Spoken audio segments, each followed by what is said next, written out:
Olá pessoal, tudo bem com vocês? Eu sou o professor Pedro e hoje teremos mais uma aula de História. Na aula passada, nós aprendemos sobre a diversidade e desigualdade que marcavam as cidades mineradoras. Hoje, iremos conhecer um pouco sobre o estilo barroco que se desenvolveu na região de Minas Gerais nesse período em que estamos estudando. Ok? Vamos lá? Para que vocês possam acompanhar aí da casa de vocês, eu peço que abram a apostila 2 na página 153. Prontos? Bom, religião, diversão e arte.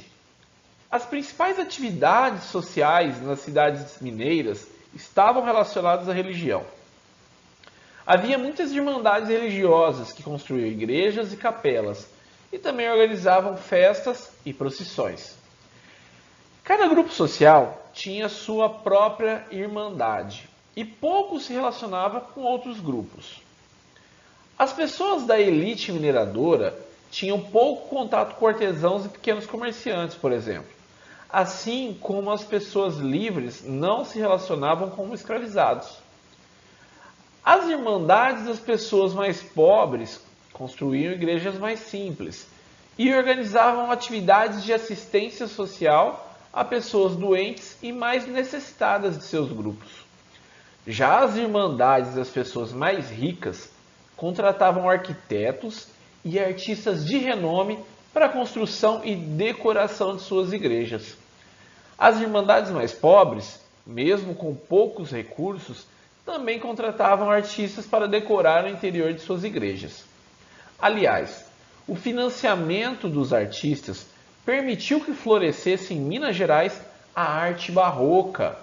O movimento barroco surgiu 2 séculos antes na Itália e era voltado para temáticas religiosas. No Brasil, o estilo barroco foi adaptado pelos artistas locais e teve a sua maior expressão na região das cidades mineradoras. Altares ricamente enfeitados, esculturas religiosas feitas em madeira e pedra-sabão, pinturas coloridas e detalhadas, compunham um rico acervo artístico nessa região. Entre os maiores artistas desse movimento, em Minas, estão Antônio Francisco Lisboa, conhecido como Aleijadinho, e Manuel da Costa Ataíde, que ficou conhecido como Mestre Ataíde. Entre o final do século XVIII e início do século XIX, eles foram contratados por muitas irmandades e criaram obras que estão entre as mais admiradas da história do Brasil. Nelas, as temáticas religiosas católicas são representadas com personagens de traços tipicamente brasileiros, como os anjos e Nossas Senhoras Negras. Essa obra de Rugendas, que vocês podem ver aqui acima, ela é de 1835, ou seja, século XIX. Ela representa uma festa organizada pela Irmandade de Nossa Senhora do Rosário, protetora dos negros. Em festas como essa, misturavam-se elementos religiosos e brincadeiras. Também era misturado devoção e diversão. Muitas tradições europeias se uniram a tradições africanas e indígenas. Esses eventos eram pausas do cotidiano difícil das pessoas mais pobres. Era um momento de sair da realidade. Os gênios do Barroco Mineiro. Mais conhecido como Aleijadinho, Antônio Francisco Lisboa nasceu em 1730 em Vila Rica e morreu na mesma cidade em 1814. Ele é considerado o maior artista do Brasil colonial. Ele produziu esculturas, entalhes em madeira e pedra-sabão e projetou construções arquitetônicas. Não se sabe muito sobre sua biografia. Ele era filho de um arquiteto português e de uma afro-brasileira, que era escravizada de propriedade do arquiteto. Provavelmente esteve no Rio de Janeiro durante algum tempo e foi influenciado por artistas locais. A partir de 1777, sabe-se que começou a exibir sinais de uma doença degenerativa, pouco conhecida durante o período, e teria perdido alguns dedos e ficado com o corpo deformado, por isso ficou conhecido como Aleijadinho. Porém, pessoal, há poucas evidências, né, documentais históricas a respeito, ok? Temos aqui ao lado, né, um retrato do Aleijadinho, atribuído a Euclásio Ventura. É um retrato feito no século XIX.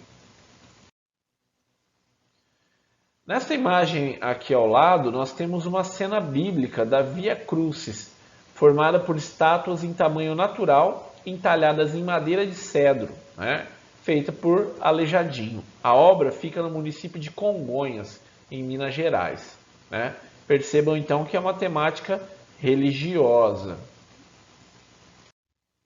Já nesta imagem, vocês podem ver a igreja São Francisco de Assis, que fica na cidade de Ouro Preto, e teve o projeto da fachada elaborado por Antônio Francisco Lisboa, né? Elaborado então por Aleijadinho.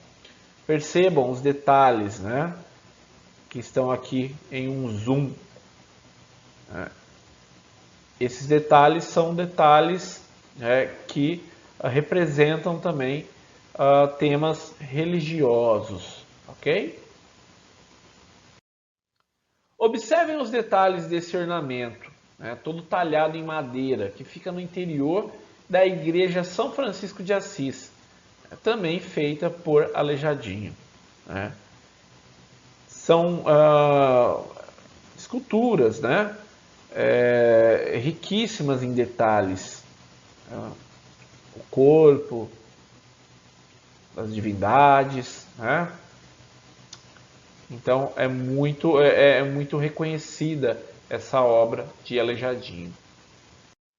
Outro gênio do barroco mineiro, que ficou mais conhecido como Mestre Ataíde, foi Manuel da Costa Ataíde, que nasceu em Mariana em 1762 e morreu na mesma cidade em 1830. Ele trabalhou como militar, mas se destacou mesmo como pintor, e é considerado um dos principais artistas do gênero no Brasil colonial. A maior parte da temática de suas obras também era religiosa. Em uma declaração recolhida por uma ordem religiosa, o pintor contou que a finalidade de sua pintura era, abre aspas, puxar a atenção e contemplação dos fiéis aos principais mistérios da nossa religião, fecha aspas. Algumas das personagens representadas por ele nas cenas religiosas tinham características físicas da população local, como, por exemplo, a retratação de pessoas negras. Essa imagem ao lado é um retrato do irmão Lourenço, de Nossa Senhora, feita por Mestre Ataíde. Então, uma pintura feita por ele. Aqui temos uma cena religiosa representada na obra de Mestre Ataíde, que está hoje no Museu da Inconfidência, na cidade de Ouro Preto, em Minas Gerais. Percebam então que é uma retratação, temos retratado anjos, a Nossa Senhora, Cristo. Então são temas relacionados à religião. Já aqui temos um detalhe que mostra anjos músicos, que segundo o mestre Ataíde representam a importância da música aos ritos religiosos. Percebam então que são vários anjos com instrumentos musicais. São detalhes das pinturas de mestre Ataíde. Antes de finalizar a aula de hoje, peço que abram na página 161, na seção Em Casa, atividade 3. Leia o texto a seguir e responda às questões de seu caderno. Não por acaso, a partir da década de 1720, multiplicaram-se os templos religiosos, recobertos de douramentos, esculturas e móveis finos. Na decoração das igrejas, sobressaíam-se os entalhadores e pintores mulatos, entre os quais Antônio Francisco Lisboa, dito Aleijadinho, filho de uma escrava com um construtor português. É um texto da Mari Del Priori, ok? Bom, vamos lá. O que permitiu que os templos religiosos fossem recobertos de douramentos, esculturas e móveis finos na região mineradora?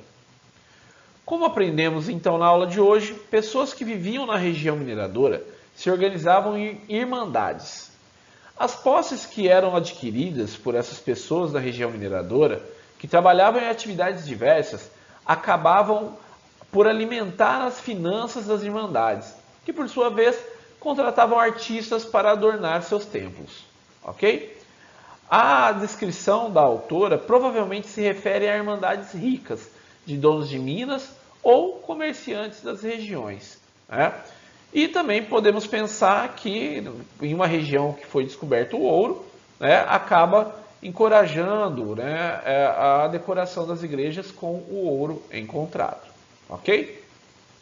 Qual era a referência artística dos pintores, escultores e entalhadores daquele período?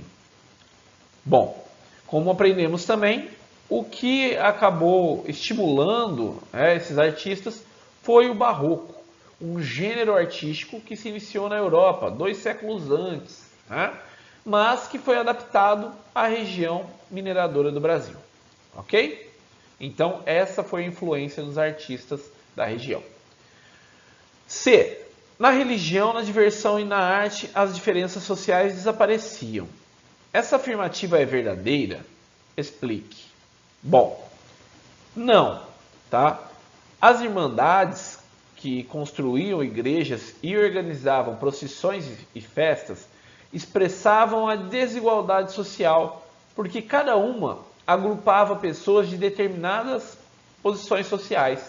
Pessoas mais ricas tinham seus próprios grupos. Pessoas mais pobres também tinham seus grupos. Dessa forma, em festas e missas, as pessoas de diferentes grupos sociais pouco se encontravam. A arte também expressava essa diferença, pois os mais ricos contratavam artistas de maior renome e podiam gastar mais com materiais mais caros. Já os mais pobres contratavam artistas menos conhecidos e nem sempre conseguiam financiar obras mais caras e luxuosas. Ok? Ao fundo, pessoal, temos uma pintura de Mestre Ataíde, feita no século XVIII no teto da igreja de São Francisco de Assis, né, que representa mais uma cena bíblica. Nesse caso, a Assunção de Virgem Maria. Ok? Pessoal, na aula de hoje, vocês aprenderam sobre religião, diversão e arte da região mineradora. Também aprenderam sobre o estilo barroco e seus principais mestres. Com isso, encerramos o módulo 8, ok? Bom, espero que tenham gostado da aula de hoje. Ao lado está meu contato caso tenham dúvidas. Bons estudos, muito obrigado e até a nossa próxima aula.